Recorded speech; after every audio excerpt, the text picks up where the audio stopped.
tapi kan kita akan memperkuat dengan menciptakan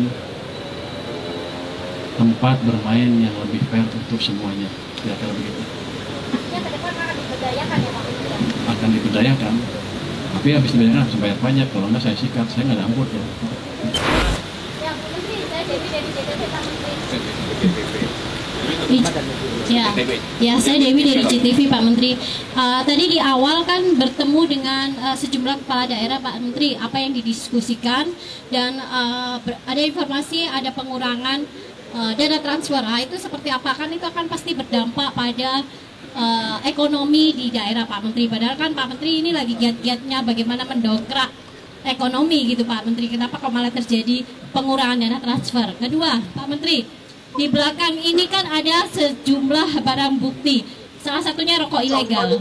Jawa Timur itu kan sebenarnya wadahnya atau apa ya, lumbungnya rokok gitu Pak Menteri. Ini kan sebenarnya pelaku usaha-usaha kecil.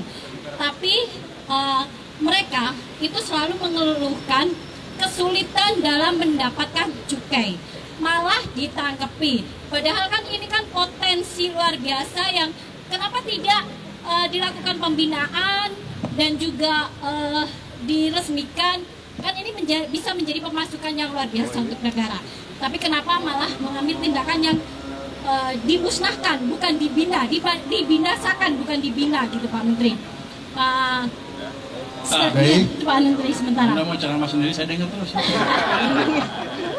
Oke, apa lagi mau ceramahnya? Saya dengerin. Jadi gini, tadi pagi para pimpinan daerah ada gubernur, wakil gubernur, beberapa bupati dari beberapa tempat datang ke sini. Tadinya mau ketemu saya semua, untung saya cuma ketemu perwakilan. Kalau enggak saya dipukulin tadi. Tapi pada dasarnya begini, anggaran tahun ini tahun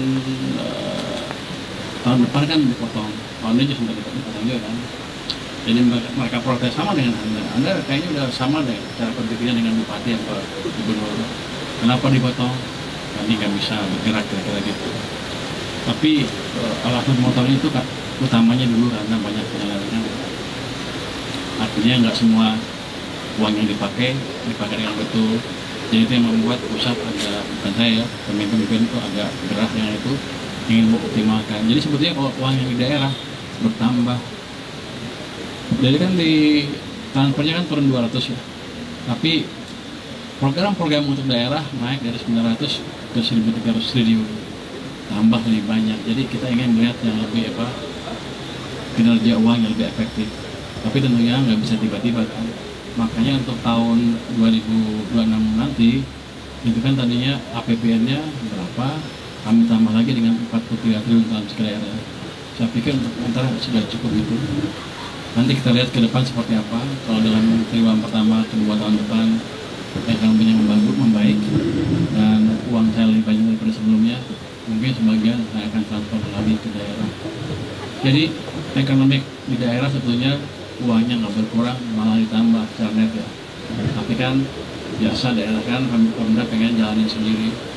Ini mereka mesti belajar juga, perbaiki cara mereka menyerap anggaran. Jangan rame-rame nanti ada penangkapan apa itu ya. Selama ini kita. Jadi kalau mereka bisa menunjukkan seperti itu, penyerapan yang baik dan bersih, harusnya saya bisa meraih pemimpin saya di atas untuk menambah dengan cepat. Ini utamanya. Tapi ya seperti itu. Kalau uang kita ekonominya bagus, pajak makin besar, kita akan tambah. Yang kedua tentang ini, kenapa dibinasakan? Kan gini, ini kan ada yang bayar pajak, ada yang nggak bayar pajak.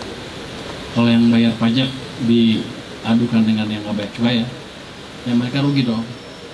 Jadi langkah pertama saya kan cukai nggak naik, tapi saya jamin ke mereka supaya income pemerintah naik, saya akan jaga pasar di sini jangan dikontaminasi dengan barang-barang selundupan. Itu pertama. Tapi pengusaha-pengusaha itu nggak akan kita buat mati. Kami sedang berencana untuk mengembangkan kawasan industri hasil tembakau yang lebih intensif lagi di daerah-daerah yang kita curigai menjadi pusat-pusat produksi ilegal di dalam negeri. Kalau ada negeri gampang kita monitor, kalau barang pelajaran lebih intensif. harusnya nggak lama lagi akan banyak yang ketangkap. Nanti di situ kita diskusi dengan para pelaku yang ada sekarang itu, kita akan definisikan atau tentukan seperti apa pola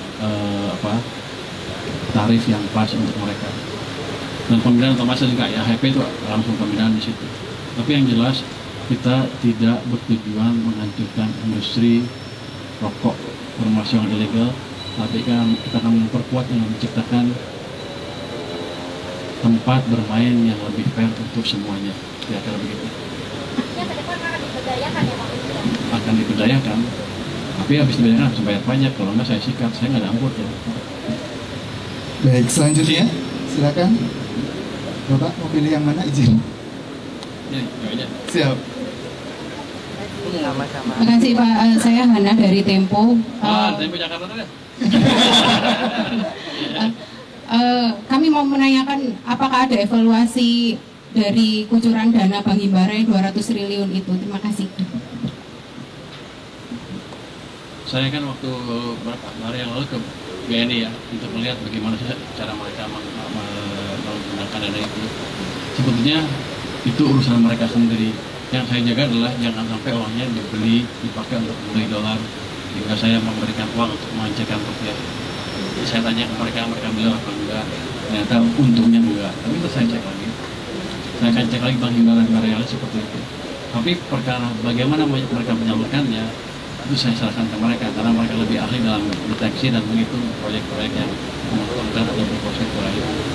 Jadi saya nggak bertanggung jawab kepada itu, tergantung mereka.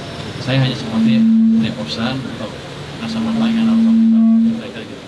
Nanti bank yang menyalurkan. Jadi saya mau menggunakan kepandaian mereka untuk menyalurkan uang yang saya punya itu. Baik, Pak Menteri, dapat kita saksikan juga. Oh, siap. Udah begini tadi. Terima kasih Pak, saya Roes dari siginews.com. Dari mana? Siginews.com, Pak Menteri. Jadi dari temuan kami di lapangan bahwa untuk tahun ini musim tanam tembakau ini mengalami ketimpangan Pak. Jadi ketika kami di lapangan ini banyak petani yang mengeluh dan merasa hancur lebur karena ketika musim tanam ini dari investasi 30 juta per hektar untuk tanam tembakau ini hanya mendapatkan 1 juta rupiah. Pertanyaannya, apakah ada himbauan dari Pak Menkyu untuk Himbara agar mengeluarkan kebijakan relaksasi atau keringanan bagi para petani agar selanjutnya mereka ini bisa bercocok tanam kembali? Terima kasih Pak. Saya baru dengar berita ini, saya akan cek, tapi pada dasarnya Himbara beroperasi secara sendiri di luar pemenang Kementerian Keuangan.